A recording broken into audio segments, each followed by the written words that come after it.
మిత్రులందరికీ నమస్కారం. పులి కన్ను వైడ్ ఐ ఆన్ తెలుగు లిటరేచర్కి స్వాగతం. పోతులూరి వీరబ్రహ్మం గారు ఈ మాట వినని తెలుగు పల్లె ఉంటుందని ఎవరు అనుకోరు. ఈ మాట ఏదో ఒక సందర్భంలో వినని తెలుగువారు ఉంటారని ఎవరు ఊహించలేరు. పోతులూరి వీరబ్రహ్మం గారు అంటే తెలుగు నేల మీద అంత ప్రశస్తి. ఒక్క తెలుగు నేల మీదనే కాదు, దక్షిణ భారతదేశంలో చాలా ప్రాంతాల్లో పోతులూరి వీరబ్రహ్మం గారి గురించి, ఆయన చెప్పిన కాలజ్ఞానం గురించి మాట్లాడుకుంటూ ఉంటారు. ఇప్పటికీ కూడా వీరబ్రహ్మం గారు జీవ సమాధి చెంది 327 సంవత్సరాలు వచ్చింది. ఇప్పటికీ కూడా తెలుగు ప్రజలు ఏదైనా వింత జరిగినా, ఏదైనా ప్రకృతి విపరీతం జరిగినా, ఏదైనా నమ్మలేని ఒక విచిత్రం సంఘటనలు జరిగినా కూడా ఓ బ్రహ్మంగారు ఎప్పుడో చెప్పారు ఈ విషయం అని చెప్పి అంటుంటారు. వేమన్నని, బ్రహ్మంగారిని ఎవరు తెలుగువారు ఇప్పటికీ గుర్తుపెట్టుకునేటటువంటి కారణాలు ఉన్నాయి. అది వారు చూపినటువంటి కొత్త యోగ మార్గం, హేతు దృష్టి, విగ్రహారాధనను నిరసించడం, మనిషికున్న గొప్ప విలువను గురించి ఎలుగెత్తి చాటడం, అన్ని కులాల మధ్య సామాజిక సమానత్వాన్ని తీసుకురావడానికి ప్రయత్నం చేయడం వీళ్ళిద్దరూ చేశారు. ఇద్దరూ కూడా యోగులు. ఇద్దరిలో కూడా చాలా సామాన్య లక్షణాలు ఉన్నాయి. అయితే బ్రహ్మంగారి కన్నా కూడా వేమన ఇంకా ముందు పుట్టినటువంటి వాడు. వేమన వృద్ధాప్యంలో ఉండగా బ్రహ్మంగారు యువకుడై తన ఉద్యమాన్ని మొదలుపెట్టాడు. అందుకే బ్రహ్మంగారి కాళికాంబ సప్తశతిలోను ఇంకా వేరు తావుల్లోనూ వేమన గారి రెఫరెన్స్ ఉంటుంది. అంతేగాని వేమన గారి పద్యాల్లో ఎక్కడ కూడా బ్రహ్మంగారి రెఫరెన్స్ ఉండదు. దీన్ని బట్టి మనకి అర్థమవుతూ ఉంటుంది. బ్రహ్మంగారు 1698లో జీవ సమాధి చెందాడు. దాదాపు 90 సంవత్సరాల పాటు, 89 సంవత్సరాల పాటు ఆయన జీవించి ఉన్నాడని చెప్పి వేర్వేరు ఆధారాల వల్ల తెలుస్తూ ఉంది మనకి. అయితే ఆయన పుట్టుక తేదీ గురించి, జీవ సమాధి తేదీ గురించి చాలా వివాదాలు నడిచినాయి. చాలామంది తర్కించారు, చర్చించారు. కానీ చివరిగా పెద్దలు, ఎక్కువ మంది చారిత్రకులు నిర్ణయించినటువంటి దాని ప్రకారం కూడా ఆయన 1698లోనే జీవ సమాధి చెందినట్టుగా ఆధారాలు దొరుకుతూ ఉన్నాయి. నేను సరికొత్తగా బ్రహ్మంగారి మీద పరిశోధన చేయాలని చెప్పి తలపెట్టాను. దీని వెనక ఒక కారణం ఉన్నది. ప్రజాశక్తి బుక్ హౌస్ వారు ఇంతకు ముందు కొన్ని సంవత్సరాల క్రితం, దాదాపు ఒక 30 సంవత్సరాల క్రితం వేమన గారి మీద కొన్ని పుస్తకాలు తీసుకొచ్చారు. అదే పద్ధతిలో అలాంటి సంఘ సంస్కర్త అయినటువంటి వీరబ్రహ్మం గారి మీద కూడా కొన్ని పుస్తకాల సిరీస్ను వేయాలని చెప్పి వాళ్ళు తలపెట్టి బహుశా నేను అనుకోవటం 2016లోనే ఏమో వారు నాకు సూచించారు. ఆ తర్వాత నాకు ఒక ఉత్తరం రాశారు. నేను ఇప్పుడు ద్రావిడ విశ్వవిద్యాలయంలో పనిచేస్తూ ఉన్నాను. ఈ క్రమంలోనే నేను 2018 ఏప్రిల్ నెలలో మళ్ళీ ఫ్రెష్గా క్షేత్ర పరిశోధన మొదలుపెట్టాను. దానికి వెళ్ళారు. ఎక్కడెక్కడ ప్రధానంగా ఆయన మఠాలు స్థాపించారు, ఎక్కడెక్కడ ఆయన కాలజ్ఞానం రచించారు, ఈ విషయాలు తెలుసుకోవడం కోసం ఆయా ప్రాంతాలన్నిటి కూడా క్షేత్ర పరిశోధనకు వెళ్ళాను. నాతో పాటు నా శ్రీమతి పులికొండ జయలక్ష్మి గారు కూడా నాతో పాటు ఆమె ఈ యజ్ఞంలో పాలు పంచుకున్నది. ఈ క్షేత్ర పరిశోధనలో మొదటిసారిగా మేము బనగానపల్లి వెళ్ళాము. బనగానపల్లిలో వెళ్ళడానికి కారణం ఏంటంటే ఆయన మొట్టమొదటిసారిగా బాలుడై ఉండి మొట్టమొదటిసారి వచ్చింది బనగానపల్లికి వచ్చారు. బనగానపల్లిలో గణపిరెడ్డి అచ్చమ్మ గారింటికి వెళ్ళారు. తను పరిచయం చేసుకొని పసులు బాలుడుగా ఆయన చేరాడు. ఇక్కడి నుంచి ఆయన జీవన ప్రయాణం మొదలైంది. అయితే బ్రహ్మం గారు ఒక అవతార పురుషుడని, ఒక భగవంతుడని చెప్పి ఆయనకి ఈ రోజున గుడులు కట్టడం ఉన్నది. చాలా గ్రామాలలో మనకు అటు తెలంగాణ, రాయలసీమ, ఆంధ్రప్రదేశ్ 3 ప్రాంతాల్లో కూడా బ్రహ్మం గారికి చాలా గుడులు ఉన్నాయి. గుడులు లేని ఊళ్ళలో కూడా బ్రహ్మంగారి జెండాలు వెలసినాయి. ఆ బ్రహ్మంగారి జెండాను ఒక చెట్టు మీద ఉంటుంది. ఆ చెట్టు మీద ప్రతి సంవత్సరం కూడా బ్రహ్మంగారి జెండాకి ఊరేగింపు చేసి బ్రహ్మంగారి లాగానే భావించి దానికి పూజలు పునస్కారాలు చేసి తిరిగి మళ్ళీ ఆ చెట్టు మీద పెడతారు. దీన్ని బ్రహ్మంగారి జెండా ఎత్తటం అంటారు. ఇలా కూడా జరుగుతూ ఉంటుంది. అయితే ఈ భగవంతుడుగా ఇలా అవతార పురుషుడిగా రావటానికి ముందు 350 సంవత్సరాల క్రితం, దాదాపు 360-70 సంవత్సరాల క్రితం బ్రహ్మంగారు రక్తమాంసాలతోటి మనలాగానే మనుషుల మధ్య తిరిగినటువంటి ఒక వ్యక్తి. అంటే ఒక మానవుడు, మామూలు మానవుడు తన ప్రతిభాశక్తితోటి, తను సంఘానికి చేసినటువంటి సేవతోటి ఒక దేవుడిగా ఎలా మారగలడు అని చెప్పడానికి ఉదాహరణగా బ్రహ్మంగారిని మనం ఉదాహరణగా చెప్పొచ్చు. ఈ అవతార పురుషుడు ఎలా అయ్యాడు, ఏం జరిగింది అని చెప్పి తెలుసుకోవడానికే మేము పరిశోధన మొదలుపెట్టాము. 2018 ఏప్రిల్ నెలలో నేను, నా శ్రీమతి జయలక్ష్మి ఇద్దరం కూడా బ్రహ్మంగారు తిరిగిన చాలా ప్రదేశాలకు వెళ్ళి అక్కడ ఇంటర్వ్యూలు చేసి చరిత్ర సేకరించి ఒక గ్రంథాన్ని రచించాము. ఆ గ్రంథం పేరు విప్లవ కవియోగి వీరబ్రహ్మం. ఇది ఆ పుస్తకం. చూడండి, విప్లవ కవియోగి వీరబ్రహ్మం ఈ పుస్తకం. ఇది 150 పేజీల పుస్తకం. ఈ 150 పేజీల పుస్తకంలో ఎన్నో విశేషాలు తీసుకొచ్చాను. ఇప్పటి వరకు చరిత్రలో, పరిశోధనలో చెప్పని విషయాలు కూడా ఇందులో నేను చెప్పాను. దీంట్లో విశేషాలు ఏంటి, అసలు బ్రహ్మంగారి కథ ఏంటి, ఇవన్నీ కూడా క్లుప్తంగా మనం తెలుసుకుందాం రండి.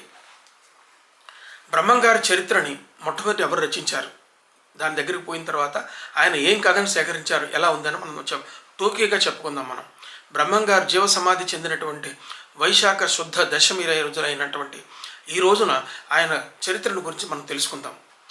ఆయన ఒక అవతార పురుషుడు అనటానికి ఈ చరిత్ర, ఈ కథలో ఉన్నటువంటి విశేషాలు, చాలా విశేషాలు దాన్ని సమర్థనీయంగా ఉంటాయి.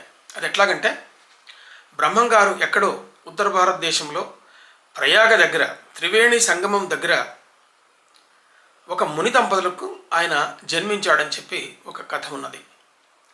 ఆయన ప్రకృతాంబ అనే ఒక వీర ప్రకృతాంబ పరిపూర్ణయాచార్యులు, ఈ దంపతులకు చాలా కాలం సంతానం కలగలేదు. బ్రహ్మగా కోసం తపస్సు చేసి ఆయన బ్రహ్మ ప్రత్యక్షమయ్యి మీకు ఒక అవతార పురుషుడు జన్మిస్తాడు, ఆమెకి కలలో కనిపించి చెప్పినటువంటి విషయం ఇది. నీకు ఒక అవతార పురుషుడు జన్మిస్తాడు, కాగానే ఆ అబ్బాయి పుట్టగానే, ఆ బాలుడు పుట్టగానే నీ భర్త చనిపోతాడని చెప్తారు. ఈ విషయాన్ని ఆమె భర్తకు చెప్పలేకపోయింది. కానీ అవతార పురుషుడు జన్మిస్తాడు కాబట్టి బిడ్డను కనాలనుకుంటుంది. ఆ బిడ్డ పుట్టగానే పరిపూర్ణాచార్యులు ఆయన గతించాడు. ఆ తర్వాత ఆయన లేని జీవితం నాకెందుకని చెప్పి ప్రకృతాంబ గారు ఆ బాలుడిని అక్కడ ఉన్నటువంటి ఒక అత్రి మహాముని అనేటటువంటి అత్రి మహామునికి ఆ బాలుడిని అప్పచెప్పి ఆమె కూడా పరమపదిస్తుంది. అయితే ఈ పరిపూర్ణయాచార్యులు, ప్రకృతాంబ అనే ఈ ఇద్దరు పేర్లు నిజంగా అవి మనుషుల పేర్లు కావవి, అవి సంకేతాత్మకమైనటువంటివి అని చెప్పి బ్రహ్మశ్రీ వివి నరసింహారావు గారు చాలా కాలం క్రితం ఒక పుస్తకం రాస్తూ దాంట్లో చెప్పారు. అది ఎట్లంటే, పరిపూర్ణయాచార్యుడు అంటే పరిపూర్ణమైనటువంటి ఒక ఆత్మ, అంటే ఈ అండపిండ బ్రహ్మాండాలకు మూలమైనటువంటి ఒక పరబ్రహ్మ యొక్క రూపము ఆ పరిపూర్ణయాచార్యులు. తర్వాత ప్రకృతాంబ అంటే ప్రకృతి పురుషుడు అంటారు కదా, సృష్టి మొత్తానికి ప్రకృతి పురుషుడ అనే ఈ తత్వంతో ఈ సృష్టి అంతా వ్యాపిస్తూ ఉంది కాబట్టి ఆ ప్రకృతే పరిపూర్ణయాచార్యులు, ఆ ప్రకృతే ఈ ప్రకృతాంబ, ఆ పరిపూర్ణయాచార్యులే ఈ పరిపూర్ణమైనటువంటి పరమాత్మ. కాబట్టి ఆయన మనుషులకు పుట్టినటువంటి వాడు కాదు అని చెప్పి ఆయన వ్యాఖ్యానం చేశారు. అది సంకేతాత్మకమైన పేర్లని.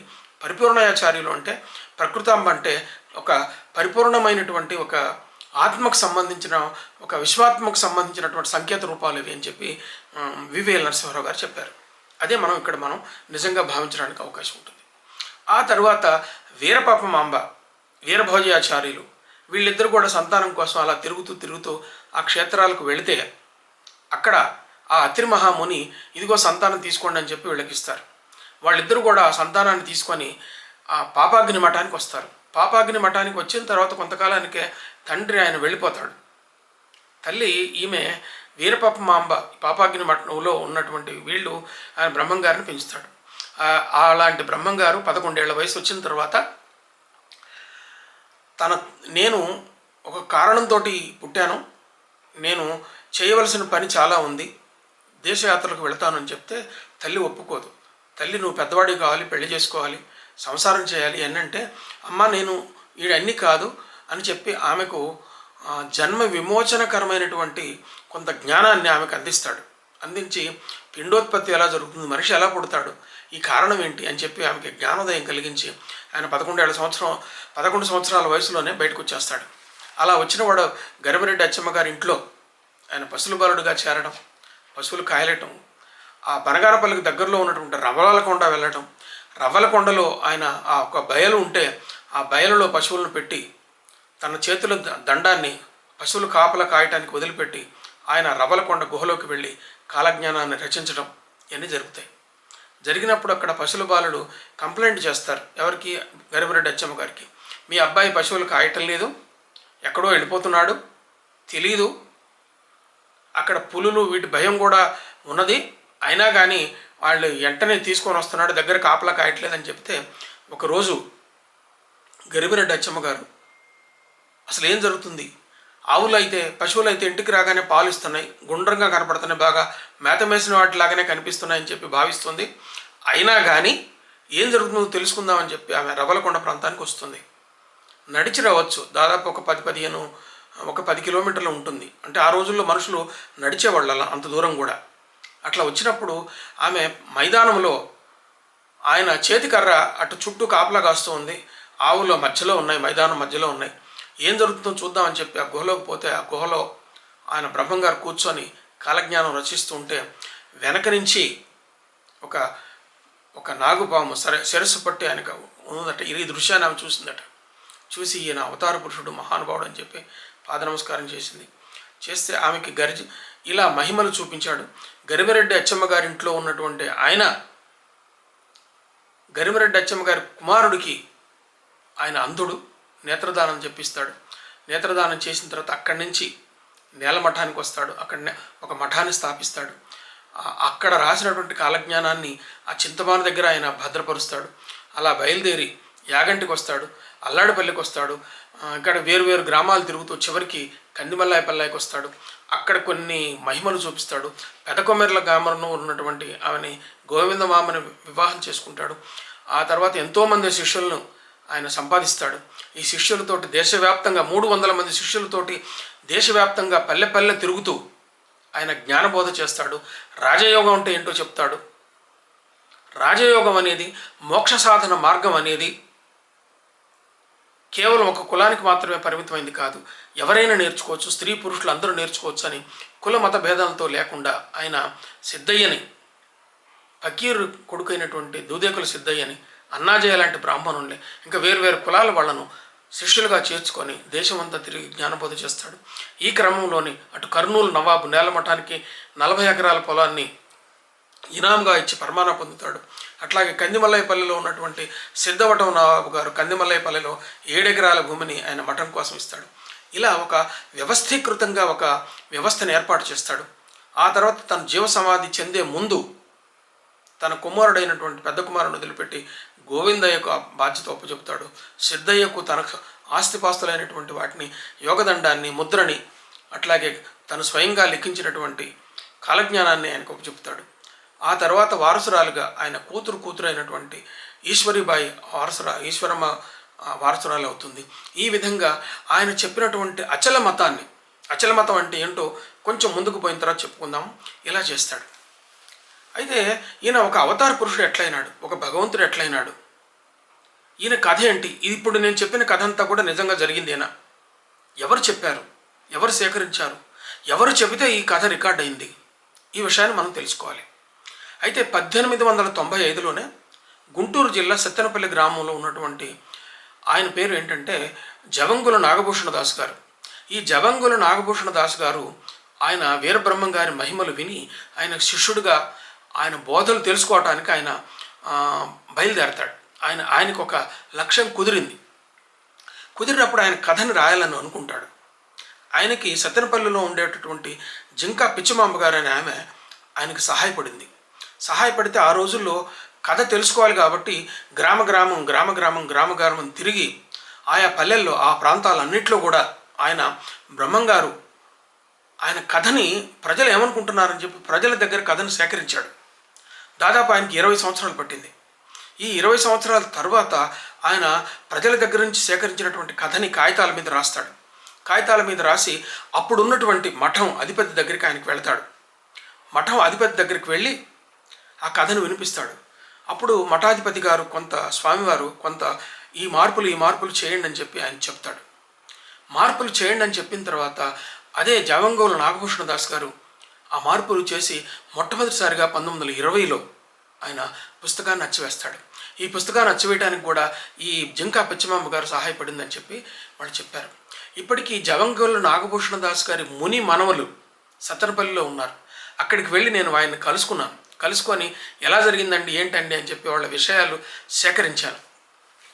అక్కడ నుంచి మొదలై పెట్టినటువంటి మా ప్రయాణం, నేను మా ఆవిడ అక్కడి నుంచి బనగానపల్లిలో ఉన్నటువంటి చింతమాను మఠాన్ని సందర్శించాము. అక్కడ విషయాన్ని సేకరించాము. అక్కడ ఒక చింత చెట్టు, అంటే బ్రహ్మంగారు కాలంలో ఉన్నటువంటి చింత చెట్టు నశించిపోగా ఇంకొక చింత చెట్టు నాటారు. ఆ చింత చెట్టు ఇప్పుడు కూడా ఉంది. ఇప్పుడు కూడా ప్రజలు నమ్మేది ఏంటంటే ఆ చింత చెట్టు మొదట్లో కాలజ్ఞానం అసలు మొదట్లో ప్రతి ఉందని చెప్పి ఒకటి ప్రతీతి. ఇప్పటికి కూడా ప్రజలు నమ్ముతారు అక్కడ ఉందని చెప్పి.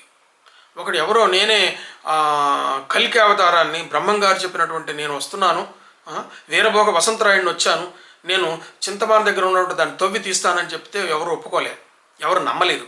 నమ్మకుండా హైకోర్టుకు పోయి ఆ రోజుల్లో హైకోర్టుకు వెళ్ళి స్టే తీసుకొచ్చి అక్కడ చింతమాన్ దగ్గర తవ్వకాలు జరపకుండా ఆపగలిగారు. ఆ తర్వాత నేలమఠం దగ్గరికి వచ్చాము. బనగానపల్లిలో ఊరు బయట నేలమఠం ఉంటుంది.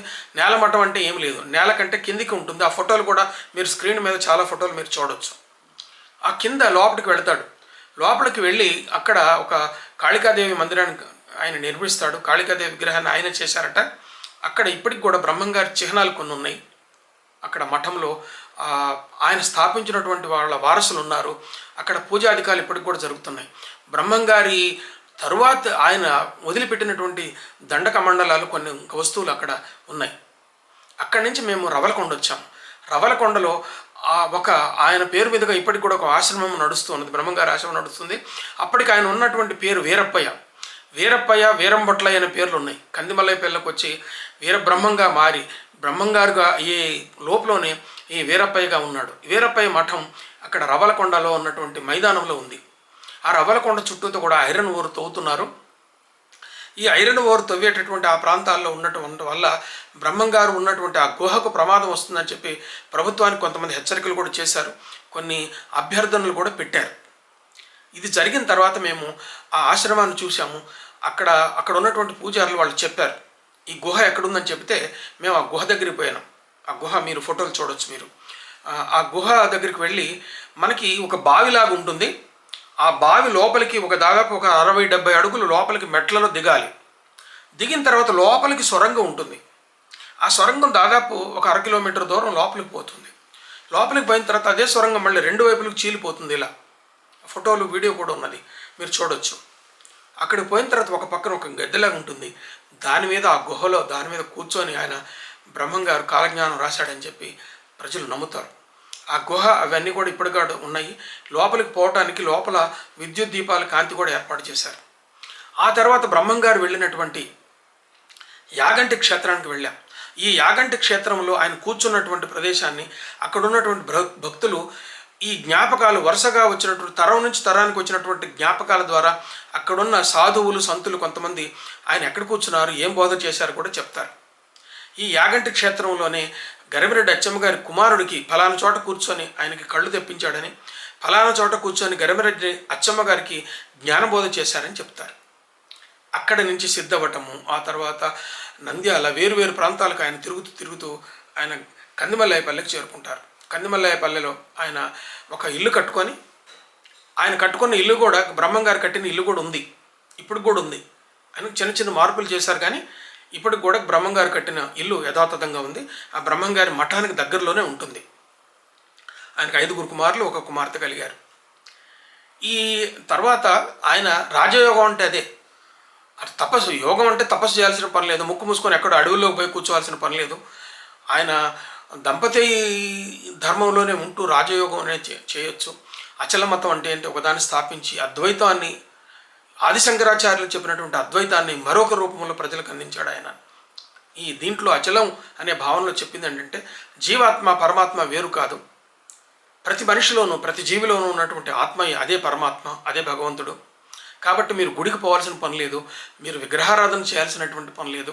మీలో ఉన్నటువంటి బ్రహ్మమును తెలుసుకోండి, మీలో ఉన్న బయలు ఏంటో తెలుసుకోండి, మీ బ్రహ్మం అంటే ఏంటో తెలుసుకోండి అని చెప్పి, షట్చక్రాలు అంటే ఎలా ఉంటాయి, సహస్రారం అంటే ఎలా ఉంటుంది, ఈ షట్చక్రాల ద్వారా సహస్రాన్ని దగ్గరికి వెళ్ళి కుండలిని ఛేదించి దాని ద్వారా మోక్ష సాధన ఎలా చేయాలని చెప్పి అన్ని కులాల వాళ్లకు, అన్ని మతాల వాళ్లకు ఆయన జ్ఞానబోధ చేశాడు. ఇలా చేస్తూ చేస్తూ ఆయన నంద్యాల ఇంకా ఎన్నో ప్రాంతాలకు నవాబుల దగ్గరికి వెళ్ళాడు. హైదరాబాద్ కూడా వచ్చాడని చెప్పి అక్కడ చరిత్ర సాక్ష్యాలు తెలియజేస్తారు. హైదరాబాద్ నవాబును కూడా ఆయన కలుసుకున్నాడని చెప్పి చెప్తారు. ఇక ఆయన శిష్యుడు సిద్ధప్ప చేసిన మహాత్మ్యాలు, ఎన్నో మహాత్మ్యాలను మనకు ప్రజలు చెప్తూ ఉంటారు. ఈ కథల్లో కూడా వచ్చింది. అయితే బ్రహ్మంగారి దగ్గర నుంచి ఆయన చేసిన బోధనల నుంచి ఈరోజు ప్రజలకు ఏం అవసరం ఉంది, బ్రహ్మంగారు చేసినటువంటి బోధనలు ఈ రోజున మనకి ఎలా ఉపయోగపడతాయి, ఆయన ఎందుకు గుర్తుపెట్టుకోవాలి అని ఒకసారి మనం ఆలోచించినట్లయితే, బ్రహ్మంగారు, వీరబ్రహ్మంగారు ఆయన తన హేతు దృష్టితోటి శాస్త్రీయమైనటువంటి బ్రహ్మాండం అంటే ఏంటి, దేవుడు అంటే ఏంటి, ఎలా ఉంటుంది, ఆ దైవశక్తి ఎలా ఉంటుంది, దాన్ని సాధించడం ఏంటి, అది దేవుడి కోసం ఎక్కడెక్కడో వెతుకుతుంటారు, ఎక్కడెక్కడో లేడు, నీలో ఉన్నాడు, నీలో ఉన్నటువంటి ఆ పరమాత్మను ఎలా దర్శించాలి, యోగం ద్వారా ఎలా సాధించాలి అని చెప్తాడు. ఈ చెప్పటంలోనే ప్రతి వ్యక్తిలోనూ, ప్రతి కులంలోనూ, ప్రతి మనిషిలోనూ, ప్రతి దీంట్లోనూ కూడా ఆయన పరమాత్మను ఎలా దర్శించాలని చెప్పి చెప్తాడు. ఈ కారణంగా మానవుల మధ్య సమానత్వాన్ని తీసుకురావడానికి ఆయన తోడ్పడ్డాడు. వీటిలో ఆయన చెప్పినటువంటి హేతు దృష్టిని కానీ, అచలం అంటే ఏంటి కానీ, వీటిని తెలుసుకోవడానికి మనం కొన్ని పద్యాలను ఉదాహరణగా తీసుకోవచ్చు. చూస్తే మనకు తెలుస్తుంది. ఇంకా ఆయన మఠం ఇప్పుడు కందిమల్లాయపల్లెలో మఠం ఉంది. ఆ మఠం పరంపర ఇప్పటిదాకా కూడా కొనసాగుతూ వస్తున్నది. ఇప్పటిదాకా దాదాపు ఒక 10 తరాలు వచ్చినాయి. నిన్న మొన్ననే వెంకటేశ్వర స్వామి వారు, ఆయన శ్రీనివాస స్వామి గారి కుమారుడు వెంకటేశ్వర స్వాముల వారు ఆయన గతించిన తర్వాత ఇప్పుడు వాళ్ళ కుమారులు ఇప్పుడు మఠంలోకి వచ్చారు. మేము మఠంలో ఉన్నప్పుడు కూడా అక్కడ మేనేజర్ గారు కూడా ఆయన మాకు ఈశ్వరాచారి గారు మాకు చాలా సహాయపడ్డాడు. ఆ తర్వాత ఆ మఠంలో కూర్చొని మఠాధిపతి, ఆ రోజున ఉన్నటువంటి మఠాధిపతి, 2018లో ఉన్న మఠాధిపతి వెంకటేశ్వర స్వామి వారి గారితో కూర్చొని ఆయనతో మాట్లాడి చాలా ఆయన ఆదరించాడు నన్ను. ఆయన బ్రహ్మంగారి గురించి చాలా విశేషాలు చెప్పాడు, అచలమతాన్ని గురించి కూడా విశేషాలు చెప్పారు. ఆ ఫోటోలు కూడా మీరు చూడొచ్చు. ఆ తర్వాత నాకు, నా శ్రీమతి గారికి వారి ఇంట్లోనే భోజనం ఏర్పాటు చేసి అంత ఆదరించాడు.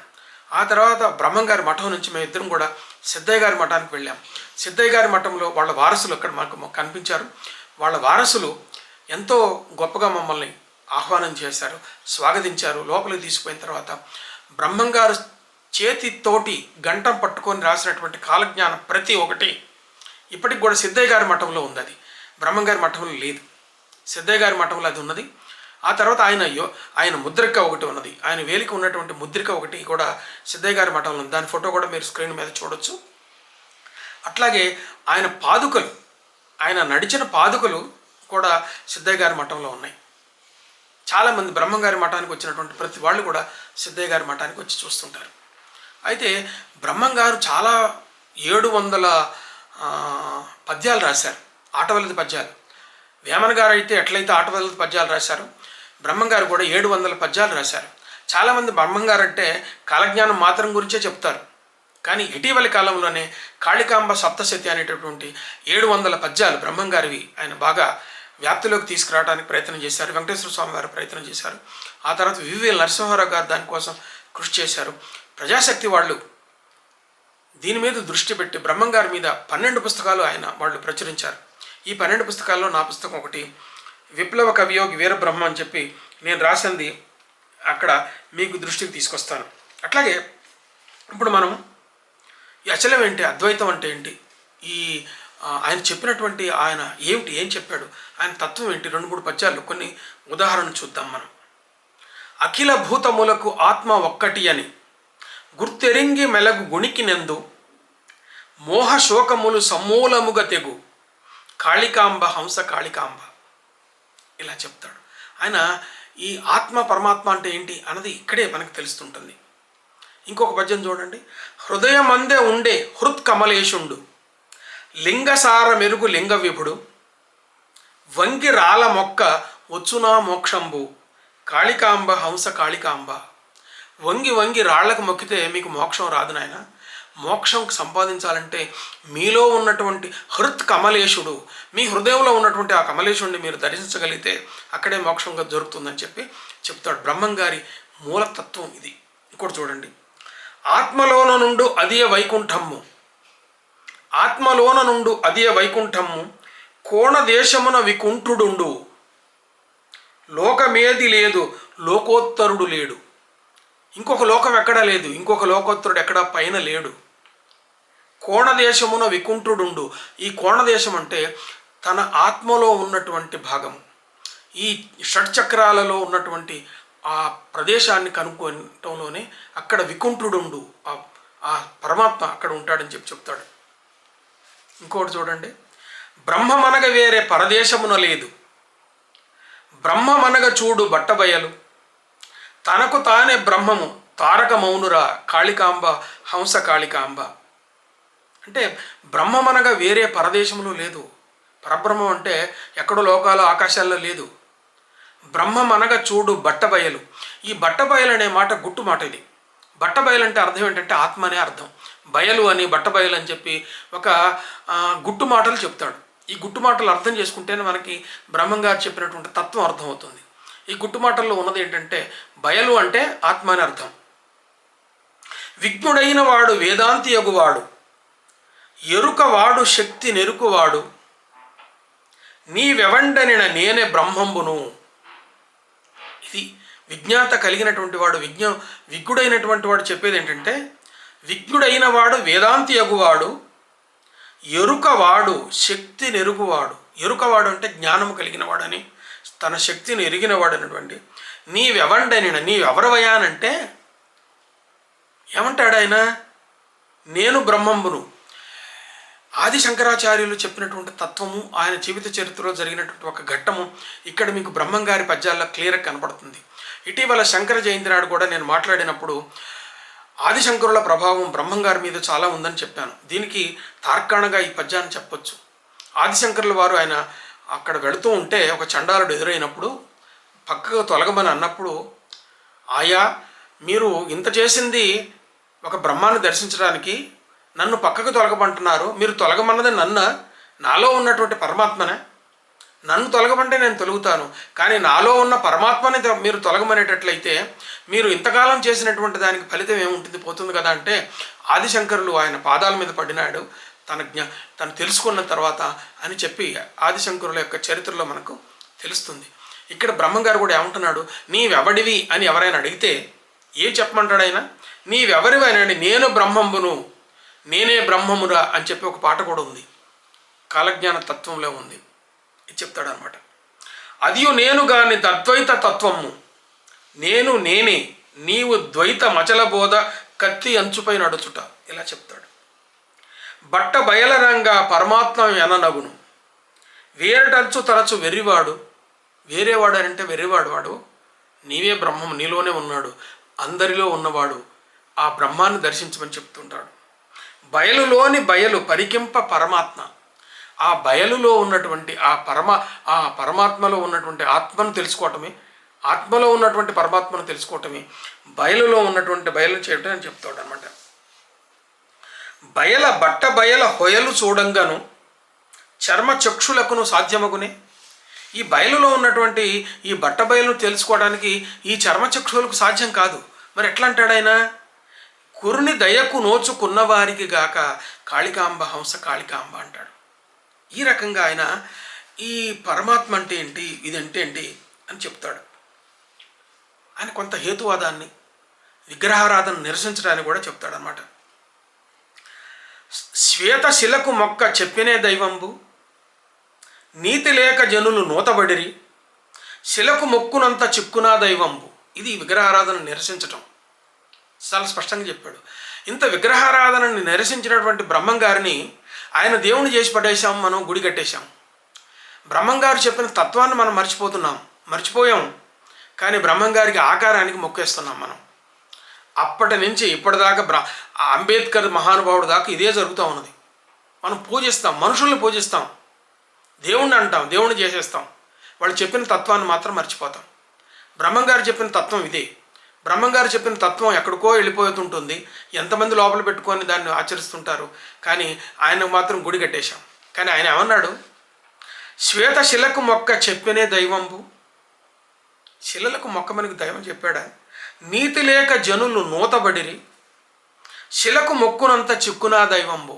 శిలలకు మొక్కిదే దైవం చిక్కదయా అని అంటాడు. సర్వదేవతలకు సదనమ్ము దేహమ్ము, సర్వదేవతలకు సదనమ్ము దేహమ్ము, గుడులకేగి పాట్లు పడగనేలా. గుడులకు పోయి పాటలు పట్టడం ఎందుకు? నేను మేను నందు నిలచును బ్రహ్మంబు. నేను అనే ఈ మేనులో బ్రహ్మము నిలిచి ఉంటాడయ్యా. బ్రహ్మం అంటే అక్కడ లేదు, నేను అనే ఈ మేనులో బ్రహ్మం నిలిచి ఉంటాడు, దాన్ని గుర్తెరగండి అంటాడు అనమాట.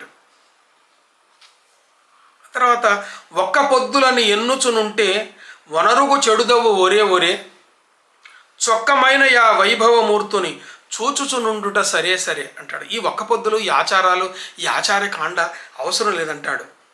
నేజూచున అనే బ్రహ్మము నాలో, నేజూచున అనే సద్గురు నాలో. ఇలాంటి కీర్తనలన్నీ కూడా ఆయన తీసుకొచ్చాడు. ఇది బ్రహ్మంగారు బోధించినటువంటి తత్వం. ఈ తత్వం ఆయన లోపలికి పోయి తెలుసుకుంటే ఇది తెలుస్తుంది మనకి. కాబట్టి ఈ రోజున ప్రపంచానికి కావాల్సింది ఇదే. సాటి మనిషిలో దేవుణ్ణి చూడగలిగితే, సాటి మనిషిని కనీసం దేవుడు కాకపోయినా తనతో సమానంగా చూడగలిగితే, అన్ని మతాల వాళ్ళని, అన్ని కులాల వాళ్ళని, అతనిలో ఉన్నటువంటి వాడిని చూడగలిగితే, అంటే కేవలం ఒక మతం వాళ్ళే ఇలా చూడాలని కాదు, ప్రతి వాళ్ళు తనలో ఉన్నటువంటి దైవాన్ని దర్శించి ఇతరులలో ఉన్నటువంటి వాడిని, పరమాత్మను దర్శించగలిగితే ఒక సమానత్వం సాధించడానికి ఇదే మార్గం. ఈ ఆచారకాండ అంతా కూడా ఆయన నిరసించాడు. కానీ ఇక్కడ జరిగింది ఏంటంటే ఆయన పెద్ద సమరం చేయాల్సి వచ్చింది, ఒక సామాజిక సమరాన్ని చేయాల్సి వచ్చింది. ఎందుకంటే గుడి చుట్టూత, దేవుడు చుట్టూత, విగ్రహారాధన చుట్టూత, ఆచారకాండ చుట్టూత ఒక బలమైనటువంటి సామాజిక శక్తి ఉన్నది. ఎప్పుడైతే గుడి వద్దు, విగ్రహారాధన వద్దు, ఆచారకాండలు వద్దు, ఇవన్నీ ఏమొద్దు, మనిషే దేవుడు, మనిషిలోనే దేవుడు ఉన్నాడని చెప్పినప్పుడు ఈ ఆచారకాండ అంతా పక్కకు పెడితే ఈ ఆచారకాండ మీదనే జీవించేటటువంటి ఒక సామాజిక వర్గానికి ఆయన శత్రువు అయినాడు. కాబట్టి వాళ్ళ నుంచి మంచి వ్యతిరేకతను కూడా ఎదుర్కొనవలసి వచ్చింది. అది ఆయన జీవిత చరిత్ర తెలిస్తే కూడా మనకు తెలుస్తుంది. కాబట్టి ఈ రోజున బ్రహ్మంగారి చరిత్రను గురించి కానీ, ఆయన చేసినటువంటి బోధనల గురించి కానీ తెలుసుకున్నటువంటి విశ్వకర్మలు ఎక్కువ మంది పూజారులు అయ్యి ఆయన గుడుల్లో పూజారిత్వం చేస్తున్నారు. వాళ్ళు కానీ ఇంకొకళ్ళు కానీ చేయాల్సింది ఏంటంటే ఆయన చెప్పిన బోధ ఏంటి, ఆయన చెప్పిన తత్వం ఏంటి, దాన్ని తెలుసుకొని మనం ఏం ఆచరించాలి, ఏం ఆచరిస్తే సమాజంలో మేలు జరుగుతుంది అని దానిపై ఆలోచిస్తే బాగా మేలు జరిగేటటువంటి అవకాశం ఉంటుంది. అలా కాకుండా కేవలం గుడులు కడతాం, అర్చన చేస్తాము, ఆరాధన రోజు చేస్తాం అంటే దానివల్ల ఏం ఉపయోగపడదు. అట్లాగే బ్రాహ్మణత్వం అంటే ఇదే. బ్రాహ్మణత్వం అంటే ఈ పరతత్వాన్ని తెలుసుకోవటమే, అంతకుమించి వేరే ఏమి ఉండదు. ఈ పరతత్వాన్ని తెలుసుకున్నటువంటి వాడే నిజమైనటువంటి బ్రాహ్మణుడు. ఇది అవుతాడు. మిత్రులారా, ఈ వీడియో మీకు నచ్చితే లైక్ చేయండి, మీ బంధుమిత్రులకు, స్నేహితులకు షేర్ చేయండి. ఈ తత్వం మీద చర్చ చేయడానికి ముందు కూడా బ్రహ్మంగారు చెప్పినటువంటి 700 కాళికాంబ సప్తశతి ఉన్నది. ఈ కాళికాంబ సప్తశతిలో ఒక్కొక్క ఎపిసోడ్లో కొన్ని మనం పద్యాల గురించి మాట్లాడుకుందాం. ఆయన ఏం చెప్పాడు, ఆయన బోధ ఏం చేశాడని చెప్పి మనం తెలుసుకుందాం. ఈ పుస్తకము మనకు విప్లవ కవియోగి వీరబ్రహ్మ, ఈ పుస్తకం మనకి ప్రజాశక్తి బుక్ హౌస్లో దొరుకుతుంది. నేను కొన్ని కాపీలు తెప్పిస్తాను. మీకు కావలసినటువంటి వాళ్ళు నన్ను సంప్రదించి కూడా ఈ పుస్తకాలు తీసుకోవచ్చు. సో పులి కన్ను ఈ ఛానల్ సబ్స్క్రైబ్ చేయండి.